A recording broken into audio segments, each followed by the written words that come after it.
জাতিসংঘের মহাসচিবের বাংলাদেশ সফর চলমান। এই সফরে যা ঘটছে, সোফার যা ঘটেছে বাংলাদেশের রাজনীতিতে, এটা অত্যন্ত তাৎপর্যপূর্ণ। দর্শক, জাতিসংঘের মহাসচিবের সফরের যা ঘটবে বা সফরটা সম্ভব হয়েছে, তিনি এসেছেন, এই জিনিসগুলোই ডক্টর ইউনূসের জন্য বিরাট একটা সুখবর, বড় একটা অর্জন। ডক্টর ইউনূসের বিরুদ্ধে যে ভারতীয় ষড়যন্ত্র অথবা আওয়ামী এবং বিএনপি ষড়যন্ত্র, তাদের সেই ষড়যন্ত্র ঠেকিয়ে দেওয়ার জন্যে জাতিসংঘের মহাসচিব এই বাংলাদেশ সফরে এসেছে। এর অনেক উপকারিতা প্রফেসর ইউনূস পাবেন। ডক্টর ইউনূসের ইমেজ বৃদ্ধি পাচ্ছে।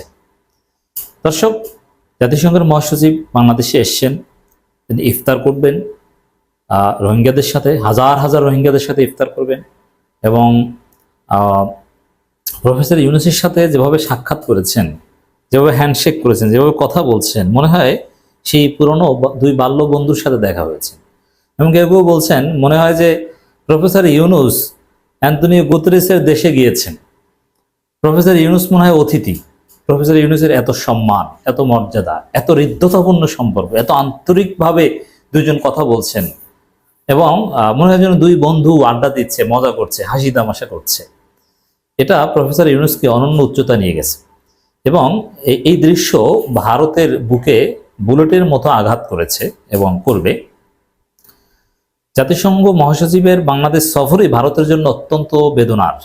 আর ভারতের জন্য বেদনার হওয়ার মানে এটা বিএনপির জন্য কষ্টের এবং আওয়ামী লীগের জন্য তো কান্নার, কোনো সন্দেহ নেই।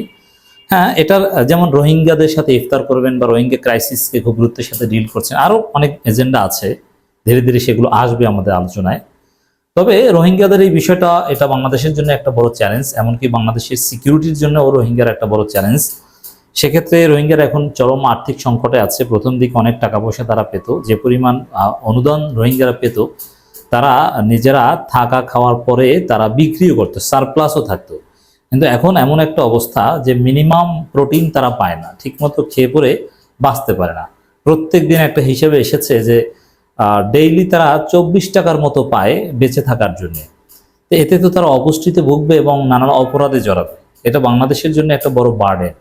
এটা একটা সমাধান জরুরি। একটা রোহিঙ্গাদের রিপেট্রিয়েশন জরুরি, আর একটা হচ্ছে যে যতদিন রিপেট্রিয়েশন না হয় ততদিন পর্যন্ত তো তাদের থাকা খাওয়ার ব্যবস্থা করতে হবে। এই জন্য অর্থ দরকার। ইউএসএইড অর্থ বন্ধ করে দিয়েছে, ডোনাল্ড ট্রাম্প এসে উল্টাপাল্টা ঘটিয়ে দিয়েছে, এতে তো আরও সমস্যা। তো এই সমস্যার সমাধানে জাতিসংঘ মহাসচিব রোহিঙ্গা ক্যাম্প পরিদর্শন করছেন, তাদের সাথে ইফতার করবেন। এটা আরও কিছু টাকা পয়সা আসবে এবং রোহিঙ্গাদের জীবনমান উন্নয়ন হবে। এটা ডক্টর ইউনূসের স্থিতিশীলতার জন্য ভালো হবে ডেফিনেটলি। তো এটা তো আছেই, ডক্টর ইউনূসের জন্য একটা বড় অর্জন হবে।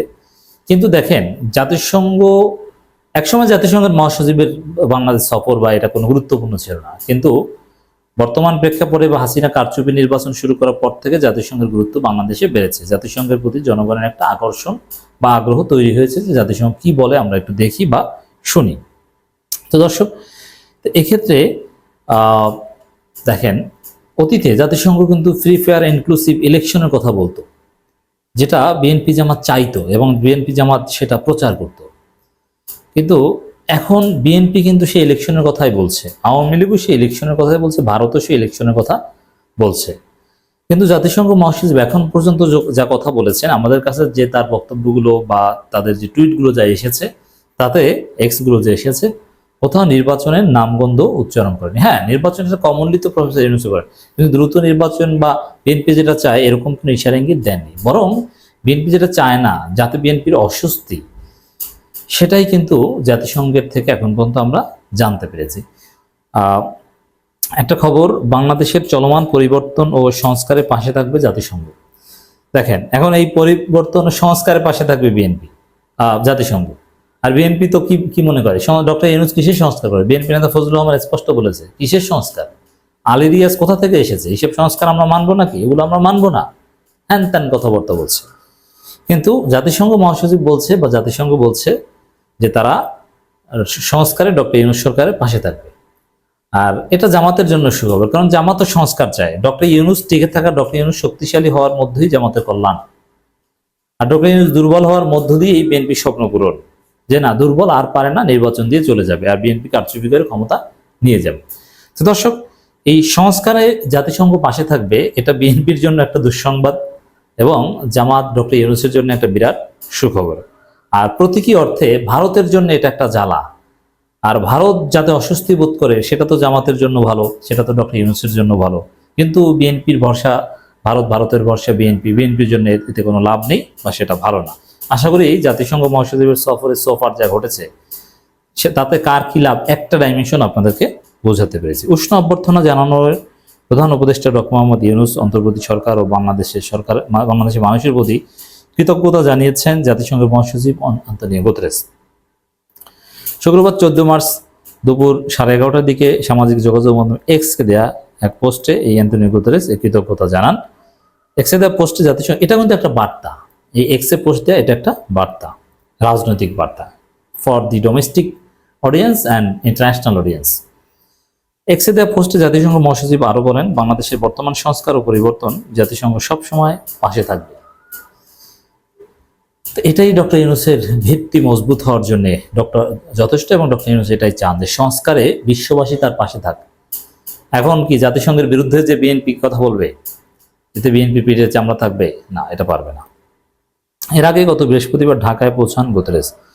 পররাষ্ট্র মন্ত্রণালয় তৌহিদ হোসেন হযরত শাহজালাল আন্তর্জাতিক বিমানবন্দরে তাকে স্বাগত জানান। শুক্রবার সকালে প্রথমে পররাষ্ট্র উপদেষ্টা তৌহিদ হোসেনের পরে প্রধান উপদেষ্টা রোহিঙ্গা বিষয়ক উচ্চ প্রতিনিধি খলিল রহমান জাতিসংঘের মহাসচিবের সঙ্গে সাক্ষাৎ করেন। খলিল রহমান অত্যন্ত এক্সপার্ট লোক, তিনি কি করেন আমরা দেখব। তিনি পিনাকি ভট্টাচার্যের খুব আস্থাভাজন। এরপর সকাল 10টার দিকে প্রধান উপদেষ্টা কার্যালয়ে পৌঁছান তিনি। সেখানে ডক্টর ইউনূসের সঙ্গে তার বৈঠক অনুষ্ঠিত হয়। এরপর কক্সবাজার উদ্দেশ্যে রওনা দেন। সেখানে অনেক হাস্যোজ্জ্বল ছবি, মনে হয় জন্য বাল্য বন্ধুর সাথে ঘুরছে এরকম। এরপর দেখেন সুশীল সমাজের সাথে বৈঠক করবে এবং জাতীয় ঐক্যমত কমিশনের সঙ্গে আলোচনা করবেন।